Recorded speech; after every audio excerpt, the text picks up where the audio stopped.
because they don't wear burqa and shaitan diverts me my eyes to see haram. And Your aunt is your aunt. She's your mother's sister, correct? my father's sister. So she's mahram for you. She's like your mom. Whether she wears burqa or not, that is fine. She's mahram for life. Her daughters, your cousins, are totally non-mahram. You must not speak to them. You must not communicate with them, message them, or have anything to do with them at all. Let alone sit with them, communicate and talk, or see them not wearing the proper Islamic full hijab. So this is something you have to get it out of the way. Your question is, how do I convince them so that they're not angry? Well, you have a choice. Either to make them angry or to make Allah angry. It's your choice. So if you decide to make Allah angry while they're happy, Allah will be angry with you, and He will make everyone else angry with you as well. A lot of the people have concerns regarding the alcohol that is applied on the body and on the clothes. It's not pure alcohol.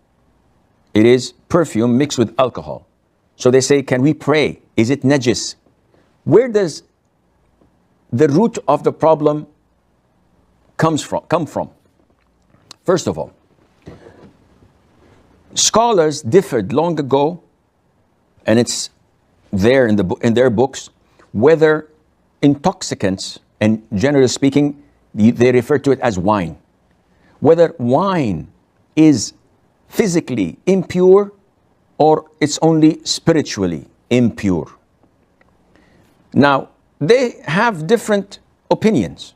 Some say it is physically impure. So if I have a drop of wine on my clothes, then I cannot pray, because my clothes is considered and rendered as najis, impure. So they considered wine as an impurity. And they have a lot of evidences to back them up. But these evidences are not clear. They're a bit ambiguous and can have double meaning. The verse in Surah Al-Ma'idah, إنما الخمر والميسر والأنصاب والأزلام رجس من عمل الشيطان, that verily wine, gambling, the idols, and the lots that they draw to decide what to do and where to go are rijs. So rijs, one of its meaning is an impurity, something that is filthy. And one of its meaning as well, it can also refer to sinful, something that is bad. And it's from the actions of shaitan. Refrain from it. So those who say that wine is najis, is impure, they refer to this ayah. However, scholars that say it is pure, though it's prohibited, but it is pure, it doesn't affect your purity, they've argued that Allah Azza wa Jal stated that wine and gambling. So is gambling najis, in impurity? The answer is no. When we play poker or blackjack or whatever, this is gambling, this is haram. When I buy a lottery ticket, this is gambling, it's haram. But do I have to wash my hands? Do I have to perform wudu? No scholar says that you do. Therefore, they say that it's a clear indication that it is not physically impure. Now, putting this aside, when we come to alcohol, alcohol is not wine. But because it is a component of wine, and it is the main reason for people to get wasted and intoxicated, the later scholars considered it to have the same ruling as wine. And hence, once you mix it up with perfume, is it najis now or not? Let's go back to the books of the old scholars to see whether wine is impure or pure. But realistically, alcohol is not wine. If you drink a glass of pure alcohol, you'll die. Even before you get intoxicated, you simply die.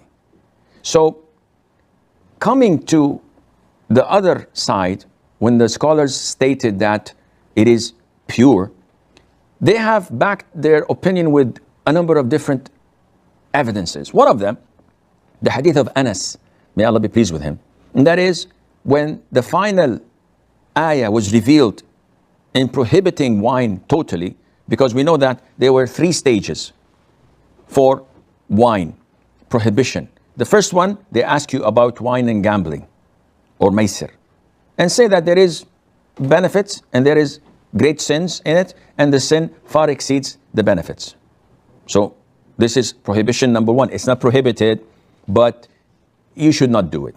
Alcohol, wine is haram. It's totally prohibited to make, to buy, to carry, to serve, let alone to drink. Now, wine and alcohol are not impure. They are pure in the sense that if you have a drop, if you touch it, you don't have to perform wudu or to wash yourself or to wash your hands. Having said that, it is totally permissible to wear and to put on perfume that is alcohol based and to pray in it without any problem, whether you're a man or a woman.